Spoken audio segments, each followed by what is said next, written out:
esto es lo que constituye una base fundamental de la construcción futura del lenguaje, que es la competencia semiótica y semántica, es decir, la capacidad de generar signos, de captar signos y de darle sentido, significado a esos signos.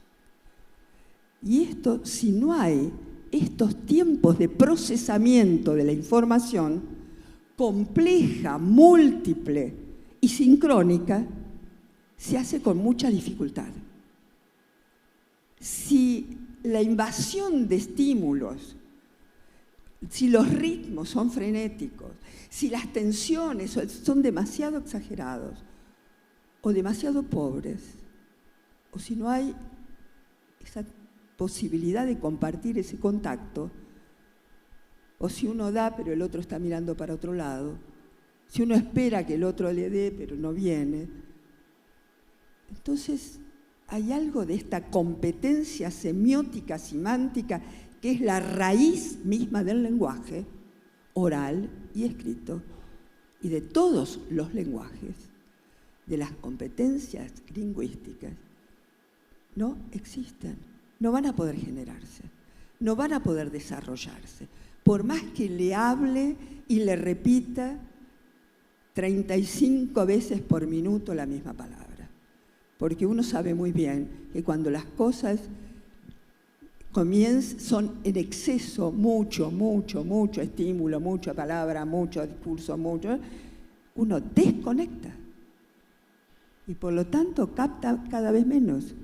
No solo por el fenómeno de habituación, sino por un fenómeno de defensa de ese estímulo que ya no tiene significado para uno, que no tiene sentido, diríamos, para uno.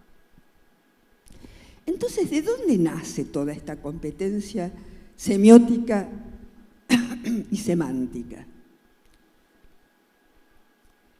¿De qué gramática no lingüística, de qué sintaxis no lingüística se genera justamente previo al lenguaje esta capacidad de narrar historias, de narrarse a sí mismo, de decir lo que uno es, lo que uno quiere, lo que uno desea, lo que uno hizo, lo que uno quiere más adelante? Todo esto nace, como todos sabemos, de un fenómeno fundamental que estudió Vallon hace como 100 años, que es la relación entre el tono muscular y la emoción. Henri Vallon decía, tono y emoción son las dos caras de la misma moneda, y no existe la emoción fuera del tono muscular. Existe en el sistema muscular también está el sistema límbico, quiero decir, y no existe sin las conexiones. Pero no existe la emoción fuera del cuerpo. Y entonces es muy interesante entender cómo esta situación de presencias de cuerpos, de tono muscular que se activan, de ojos que se abren o que se cierran, de mirada que va o que gira, de miradas y de rostros que se acercan, con qué rostro, con qué mímica, con qué actitud, con qué tiempos, con qué frecuencia, hacen a la construcción de esta característica particular que tiene que ver el tono, que tiene que ver la emoción, es que la emoción, que es biológica, que es orgánica, tiene la característica particular de mutar, de cambiar, de transformar efectos totalmente o inicialmente fisiológicos, como por ejemplo el rubor, la excitación, la palidez, la taquicardia, etc., en instrumentos expresivos. Es la emoción en este proceso que tiene justamente en esta característica particular de la emoción, que lo vamos a ver un poco más en detalle, de irradiarse, de contagiarse, más allá de la conciencia, más allá del deseo, se contagia, se irradia esta posibilidad de captar, de ser sensible a ese registro de la emoción. Todos los que me conocen hace años, saben que yo siempre digo, simplemente doy un ejemplo. Si yo tengo un diapasón, todos saben, si tengo un diapasón y lo hago sonar con una frecuencia, y acá hay una copa de cristal compatible, esa copa de cristal a distancia va a resonar en la misma frecuencia que el diapasón.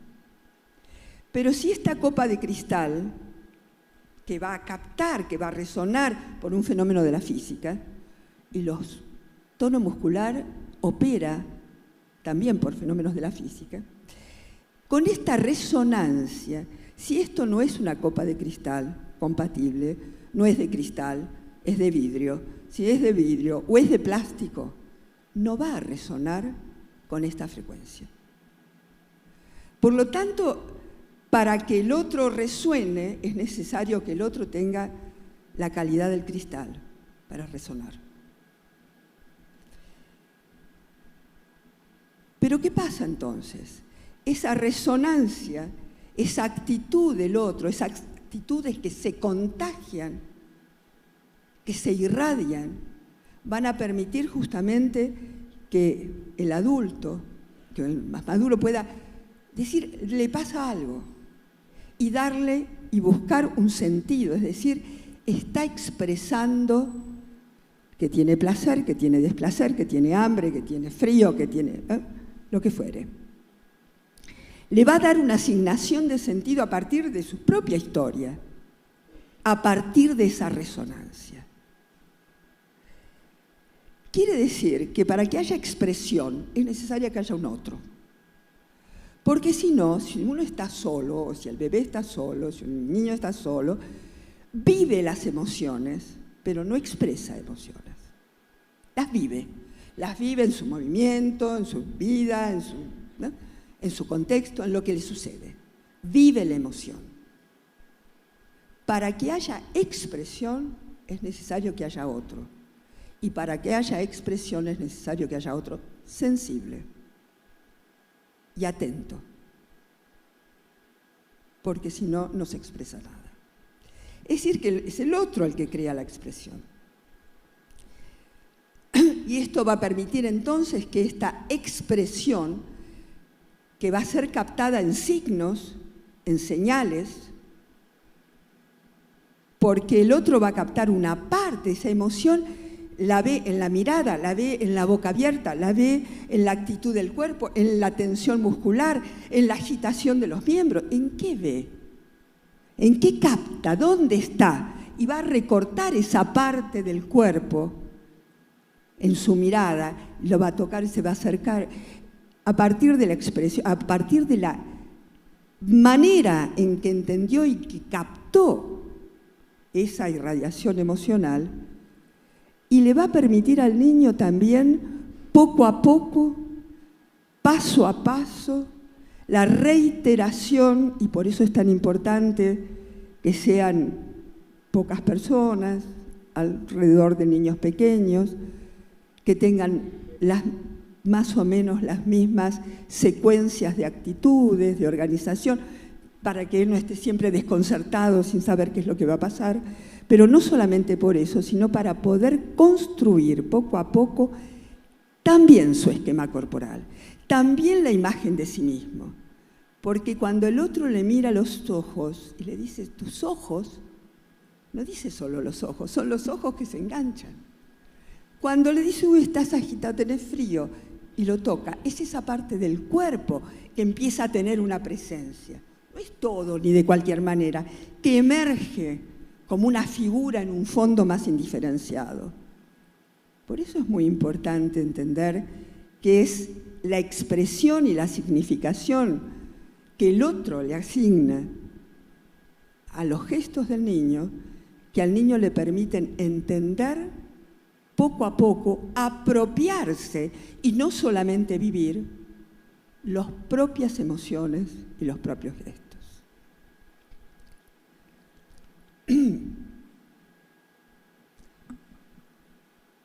Y entonces, ¿cómo es la génesis, la ontogénesis de la significación?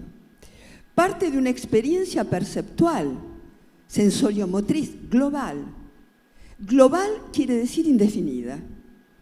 Global no solo es entera, digamos, o más o menos completa, sino que es fundamentalmente indefinida. Cuando uno dice una experiencia integral, lo integrado está más definido. Integrar significa percibir con mayor presencia las cosas, con mayor definición. En cambio, el término de globalidad hace una unidad cuyo contenido es muy indefinido. También existe. De la experiencia perceptual y sensoriomotriz, de esa vivencia, se va pasando paulatinamente a la señal y al signo, y desde ahí al diálogo tónico, como decía Henri Vallon y retomó Julián Guerra más adelante.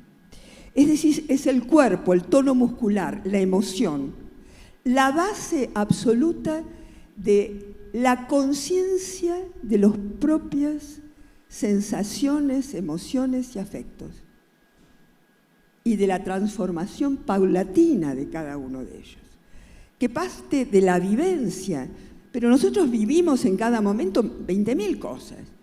En este momento que yo estoy de pie delante de ustedes, percibo muchísimas cosas de ustedes y de mí misma. Estoy apoyada sobre el piso, estoy bien en el zapato, si me duele, no me duele, si tal parte, tantas partes, mi espalda. Pero la vivencia implica que la percepción la ha transformado en experiencia, que la elección, la selección, esto que se ha captado ha transformado una vivencia global en una experiencia, en la integración de una experiencia, que por repetición se va fijando más, se va ampliando más, se va perfeccionando más, se va descartando más.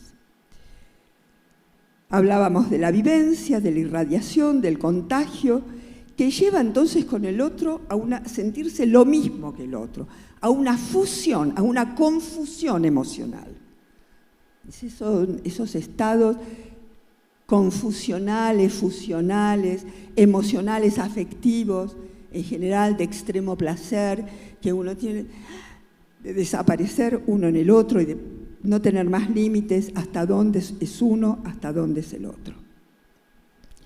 Este fenómeno se hace a través de lo que se llama resonancia tónico-emocional recíproca. Este término de resonancia tónico-emocional recíproca lo propuso un gran maestro para muchos de nosotros que somos psicomotricistas, que es Bernardo Couturier. Dice que la resonancia tónico-emocional recíproca es el instrumento fundamental del psicomotricista en su relación con los otros. Yo diría que es fundamental en todos, pero así como el psicoanálisis tiene la interpretación simbólica del inconsciente, el instrumento fundamental de acceso al sujeto, de la misma manera, la resonancia tónico-emocional, que no es una interpretación, sino que es, como nosotros vimos, una resonancia biológica, es el instrumento fundamental para que el psicomotricista pueda, cuerpo con el cuerpo, como el cuerpo, ponerse realmente en una relación de ayuda con el otro. Y yo digo esto no solamente porque lo hemos trabajado mucho con los psicomotricistas y tal vez en la base, porque muchas de las formaciones personales, de la formación de las actitudes, de las formaciones y de la reflexión sobre los propios gestos, las propias formas de acceder, de estar, de las distancias con los otros, realmente fue el patrimonio durante muchos años casi exclusivo de la formación de psicomotricistas. Ahora, a partir de esta integración de los años también que se recorren estos caminos, en otras formaciones, en atención temprana, en desarrollo infantil, en los jardines de infancia, en los profesorados, también hay un trabajo fundamental en la formación de actitudes. cosa que no había, y que yo recuerdo cuando tratamos de instalarlo en la universidad, nos decían, no es el campo de la universidad el lugar para poner el cuerpo de esa manera, ponerse en acción de esa manera. El cuerpo de la universidad era el cuerpo de escuchar, el cuerpo de aprender o el cuerpo de practicar asépticamente y tal vez de la manera más técnica posible, pero de ninguna manera cuestionar.